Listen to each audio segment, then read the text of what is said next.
Here are some examples of what you're going to hear from us during virtual appraisal process.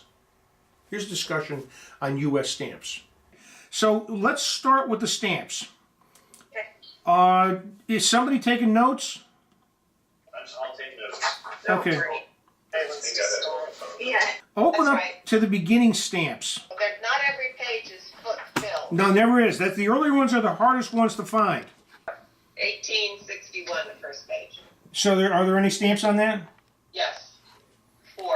Okay. I mean, those are probably in the $5, $10 range. Here's a discussion on musical instruments. Okay, I've done some research on it.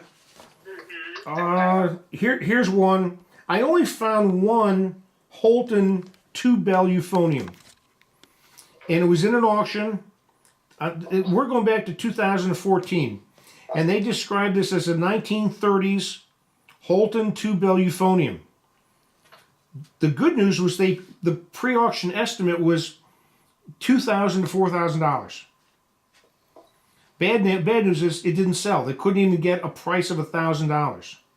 Okay. They don't even anymore.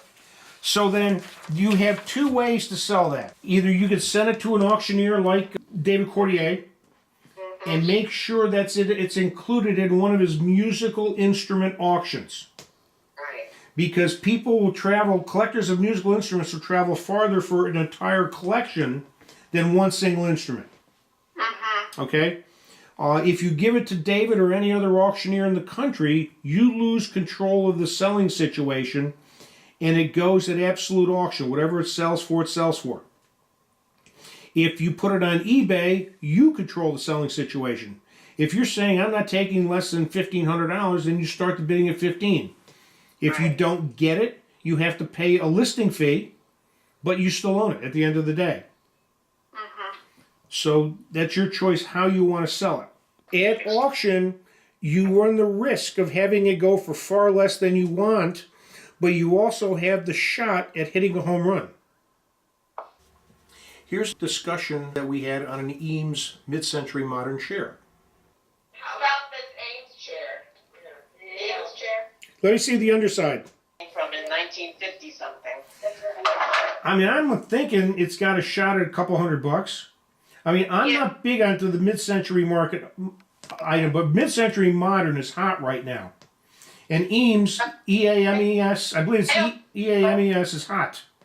Yeah, I was going to say, even if people didn't know the name, people would totally want this in their house.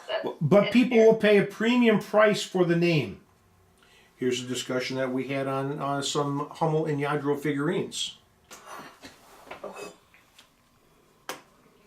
Okay, tell me what you have here, guys. We have a figurine with a donkey and 2 children. Okay, it looks to me to be a Hummel figurine. Look on the underside. And is there something marking that says Goebel? Mm-hmm. West Germany. Okay. When it's Goebel, when it's West Germany, when it's in a couple lines, that's probably going to be in the 80s or 90s, back when these things were being mass produced. Usually there's not a title on there, Josh. Look around the base or the bottom. Is there a sticker or anything else that has a title on it? Yeah, this one's entitled Homeward Bound. Okay. Usually those titles are gone. They come off at some point. Again, Hummels aren't bringing nearly what they used to, but this one looks like it's about 6-7 inches high. It's got the 2-line marking, made in West Germany. It's got the paper label on it. I'm going to say you could probably flip this in the $15, $20, $30, $40, $50 range. Excellent. Great. Here's an example of a discussion that we had with a client on Wallace Nutting photographs. So what I'm looking at, the first thing here, there we go. Jen, if you could focus in on the whole picture. Josh, tell me what I'm looking at here. So, the only thing we can tell is that it's a Wallace Nutting, and the title is Litchfield Minster, and that's all we really know. Okay, that would be correct. It is a Wallace Nutting. The title is Litchfield Minster, and it's a hand-tinted photograph. It looks original from here. I see nothing wrong with it at all. Do you see any stains on the matting or anything like that? No, Matt looks good. Okay, Nutting sold his hand colors for photography basically basically the United States between 1900 and 1941 when he died. They're not bringing as much as they were a few years ago, but this one, a nice clean shape, should do $50 to $75.